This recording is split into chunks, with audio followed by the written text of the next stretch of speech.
parte de cómo les gusta estirar la mano. Les gusta también los subsidios, recordar que en el caso, por ejemplo, de Kimberly Clark, de Claudio X González Guajardo, pues no solo eran las concesiones de agua, sino sobre todo los subsidios también del CONACYT, toda la parte que tiene que ver con estas licencias, concesiones para casinos, concesiones para explotación de recursos naturales, concesiones para minería, en fin, eso es lo que les gusta y entonces ahora resulta que se le regala el dinero al pueblo, el dinero que es el pueblo, ¿no, hombre? O sea, faltaba más, ¿no? Todo esto lo traigo a colación porque en el caso del Infonavit lo que se roban es los recursos de los trabajadores, es decir, sus ahorros destinados a vivienda de interés social se lo han robado por todas las vías. Y tú decías estos casos, en el caso de Telra, pues un contrato que se firma en 2014, perdón, por 100 millones de pesos, tenía un plazo para cumplirlo de 2 años, no lo cumple, no hace la plataforma que le pidieron, una plataforma tecnológica, y en vez de sancionar a esta empresa, le pagan una indemnización de 5,000 millones de pesos mediante documentos presuntamente apócrifos, o por lo menos que hasta ahora pues no ha salido esta transnacional White and Case a decir si sí o no es su documento el que permitió este atraco. De esos 5,000 millones de pesos, digamos que el fondo de estos ahorros de los trabajadores ya recuperó 2,000 millones, pero todavía faltan 3,000 millones de pesos por recuperar. El caso Mapfre Tepeyac, esta aseguradora, le contratan un seguro que no necesitaban, también con dinero de los trabajadores, por más de 500 millones de pesos. Entonces, ¿a quién le gusta estirar la mano y recibir el dinero del pueblo? Pues a todas estas empresas corruptas, a estos empresarios corruptos, a estas transnacionales que explotan nuestros recursos naturales, el caso de las embotelladoras FEMSA, Coca-Cola, pues apropiándose del agua, ¿no? Por ejemplo, y pues ahora dicen que a los pobres son a los que les gusta estirar la mano.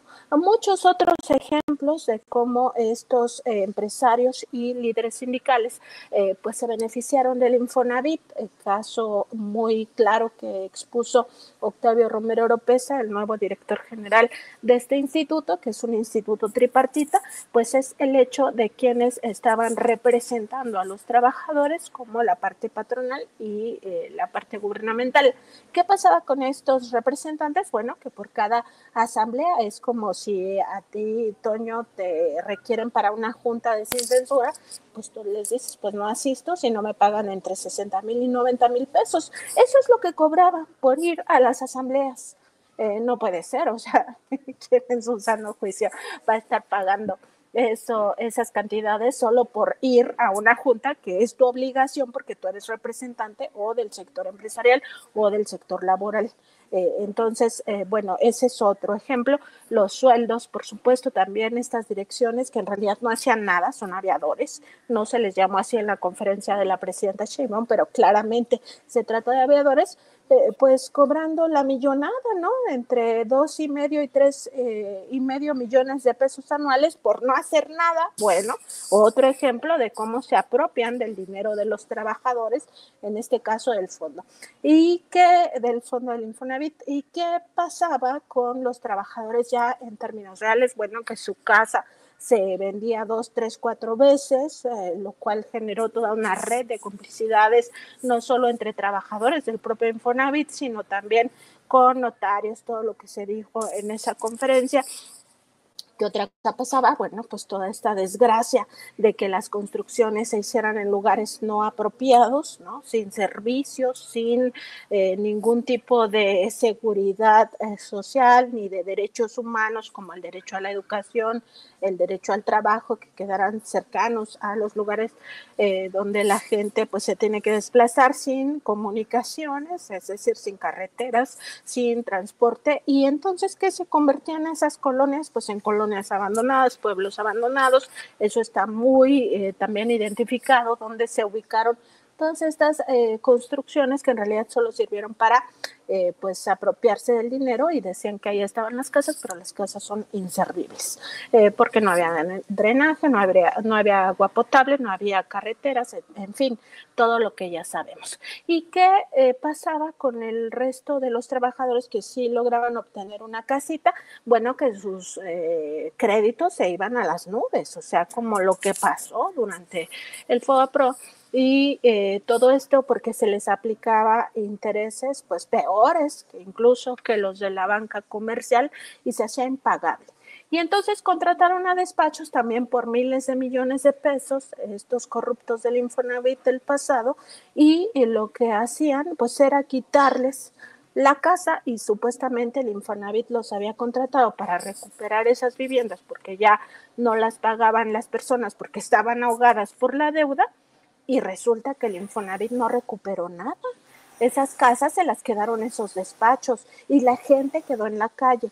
Entonces, pues vamos viendo, Toño, de qué se trata toda esta falsedad de la información, desinformación que se distribuye por las grandes corporaciones mediáticas, que dicen que lo que está en riesgo son los trabajadores. Bueno, pues ya el colmo del cinismo, cuando tenemos claros ejemplos de cómo se dilapidó esa gran bolsa que se obtenía del propio trabajador y la propia trabajadora, otra vez en condiciones de explotación, porque recordar que esos recursos también salían de salarios muy deprimidos, porque los salarios en este país eran salarios de hambre, y no fue hasta que llegó el presidente López Obrador cuando el salario mínimo empezó a recuperar su capacidad de compra, digamos. Entonces, de lo poquito que pagaban en el pasado,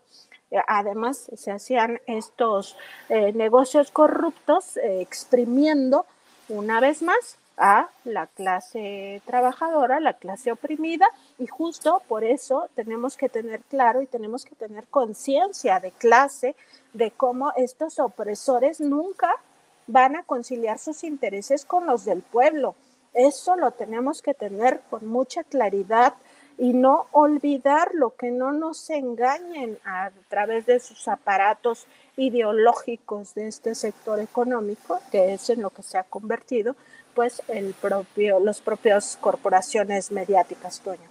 Y es que considero que la mayoría del público, la mayoría del pueblo de México, no se va con la finta ahora que ve, por ejemplo, a un Joaquín López Dóriga entrevistar a Luis Donaldo Colosio Jr., a decir, mira, es que es 1.000.000 de millones lo que está comprometido en estos momentos en cuanto al Infonavit y lo que le podrían quitar a los trabajadores. Vamos, no se van con la finta con este tipo de personajes que nos han mentido durante tanto tiempo y que pues evidentemente están en otra de sus campañas, pero sí esta base que tienen y que le va aumentando una y otra vez al discurso de odio absoluto en cuanto a todo lo que tenga que ver con la izquierda, con lo progresista que ellos le llaman woke y de los zurdos de mierda y este tipo de tonterías. Y creo que esto provoca que se dé Nancy de alguna otra forma, pues aunque sea, ¿no? Una llamita en esta intención que tiene, por ejemplo, que tienen personajes, por ejemplo, como Eduardo Verástegui, como el magnate Barbaján, Ricardo Salinas Pliego, de establecer una verdadera batalla cultural, decir, es que, a ver, ya perdimos en esto, perdimos con lo de la reforma judicial, y con eso nos quitaron nuestras instituciones, porque ese es el discurso que maneja, ¿no? Por ejemplo. Perdimos con lo del Infonavit y con esto el gobierno se apropia de algo que es tan importante para los trabajadores. Y le van aumentando y aumentando y tal vez en algún momento podrán utilizar todo este discurso para aún más golpeteo. Aunque insisto, ¿no? Ahora no les está saliendo muy bien, no les ha salido para nada bien. Ayer daban a conocer cómo es que efectivamente la presidenta Claudia Sheinbaum tiene una aprobación del 76%, de acuerdo a esta encuesta de Encol para el periódico español El País. 76% de aprobación. O sea, estamos hablando ya, si lo redondeamos, de 8 de cada 10 mexicanos y mexicanas apoyan a la presidenta de México. ¿Qué opinas de esto, Nancy? Sí, mira, Toño, dos cosas. Primero, sí es verdad que la gente está muy avispada, que tenemos una revolución de las conciencias y que eso, pues de alguna manera se generó justamente por esta estigmatización de la desinformación, de la mentira que se dispersa en los medios y que se ubicó perfectamente bien a quienes son los dispersores de la mentira, a los que generan posverdad, que es esta manipulación de la realidad de forma arbitraria, de forma, digamos, intencional, pues para sus propios intereses. Eso sí existe. El problema que yo veo es justamente que ya no se les hace un señalamiento público. Al contrario, se les está de alguna manera recuperando el nombre, porque cuando tú no haces un señalamiento público, envías un mensaje muy confuso a la sociedad, a los pueblos. Entonces pasamos de un señalamiento directo donde se ubicaba quién era el mentiroso y qué era la mentira que estaba dispersando o quién era la mentirosa. Y este cambio fue brutal entre el sexenio del presidente López Obrador y el sexenio de la presidenta Sheinbaum.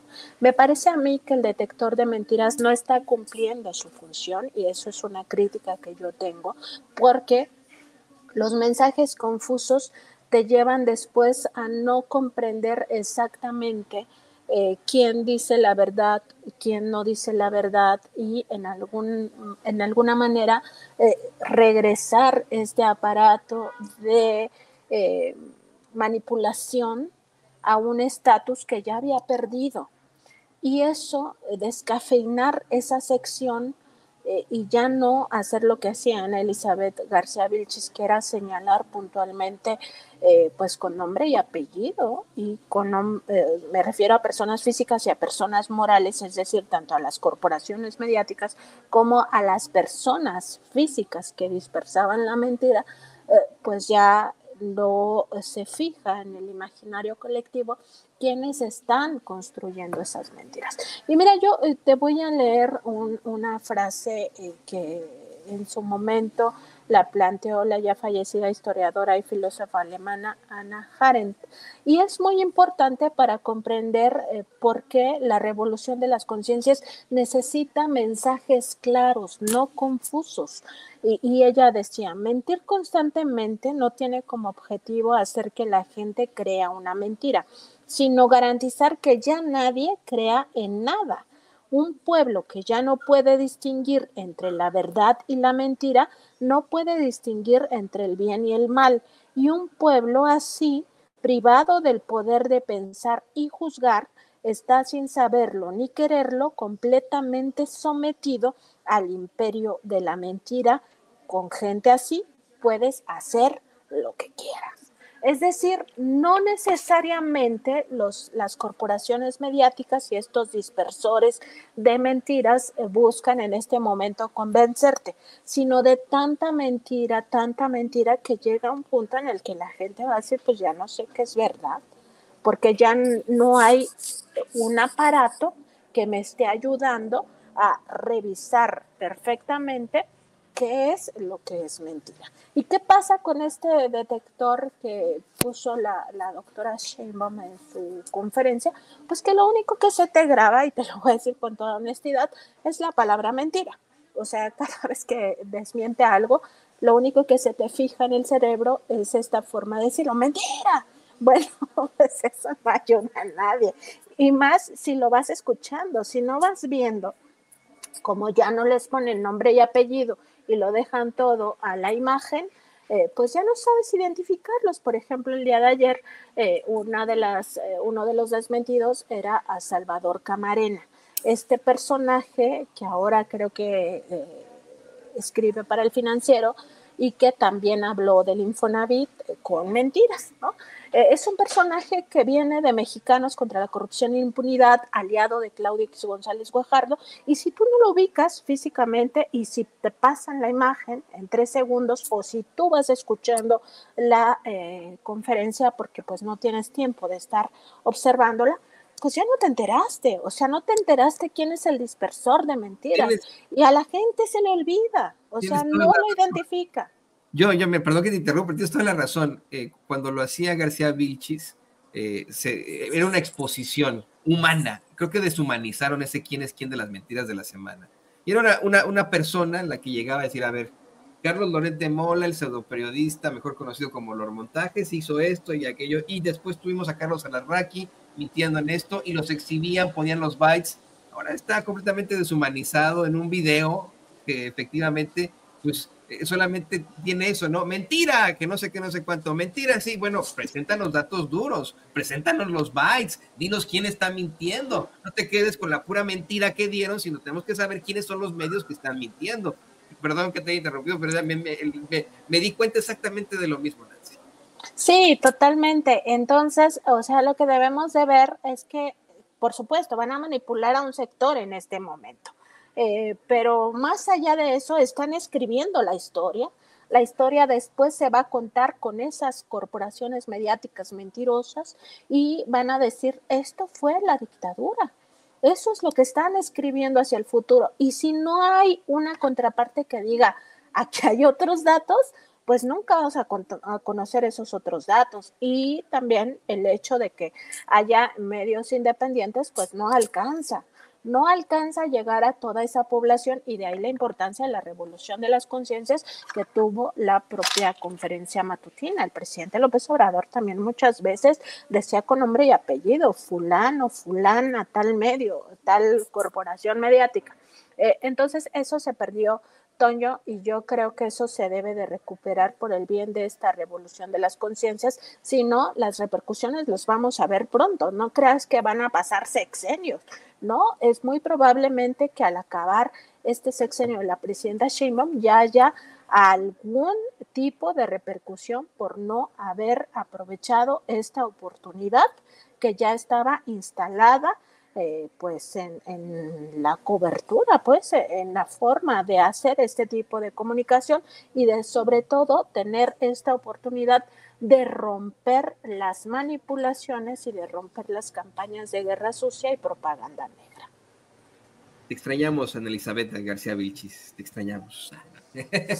Querida Nancy, yo quiero agradecerte por este análisis tan interesante. Qué bueno que podemos dar esta reflexión, y para que usted vea, nosotros podemos, en todo caso, como periodistas, tener alguna afinidad y reconocer algún triunfo precisamente de la Cuarta Transformación o de algún gobierno, por supuesto, de la presidenta Claudia Sheinbaum, incluso sentir admiración por ella, pero hay cosas que tenemos que cuestionar por ahí, como hace rato cuestionamos también lo de las calles estas de Tultitlán, ya lo seguiremos platicando por ahí. Y bueno, pues de eso se trata el periodismo. Le pido que nos tenga, por favor, paciencia.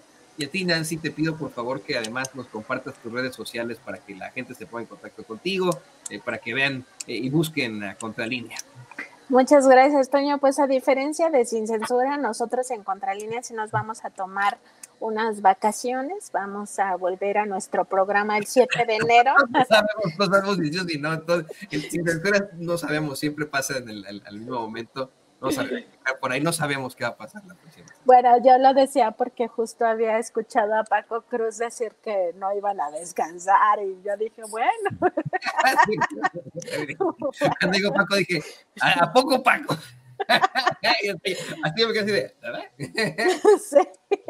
Bueno, nosotros vamos a regresar a nuestro programa el 7 de enero y es de 10 a 12. Nos pueden encontrar en nuestro canal de YouTube Contralínea, y también de Facebook. También nos encuentran como Contralínea. En Twitter estamos, bueno, ahora X, estamos como @Contralínea, y a mí me encuentran en la red social X como @Nancy_Contra. Como siempre, Toño, un gusto platicar con la audiencia de Sin Censura, contigo. Por supuesto, le mando un abrazo a Vicente y también a todo el equipo de producción, especialmente a Ceci. Les deseo felices fiestas a todas y a todos, también a la audiencia, por supuesto. Muy felices fiestas, querida Nancy. Muchas gracias por todo, y pues aquí estamos luchando por esa verdad con justicia junto con ustedes ahí en Contralínea, y te mando un abrazo a todos los compañeros ahí en Contralínea, querida Nancy. Muchas gracias, hasta luego. Mire, por cierto, me dicen por ahí que a lo que se refería a Paco es que sí vamos a trabajar la próxima semana, pero no está claro qué va a pasar con el día de la Navidad y el día de la víspera de la Navidad y la Navidad, ¿no? Entonces, ya le estaremos informando. Debe que aquí todo, pues todo depende de lo que diga el público. La doctora Claudia Sheinbaum no va a trabajar esos días, no va a haber mañanera ni 24 ni 25, ya lo dio a conocer hoy, a una pregunta expresa que hizo Juan Hernández del diario Basta. Y bueno, ya le estaremos informando la próxima semana, pero el lunes sí estamos aquí, no se preocupe, el lunes sí aquí estaremos con mucho gusto como siempre, al pie del cañón, con toda la información. Déjenme presentar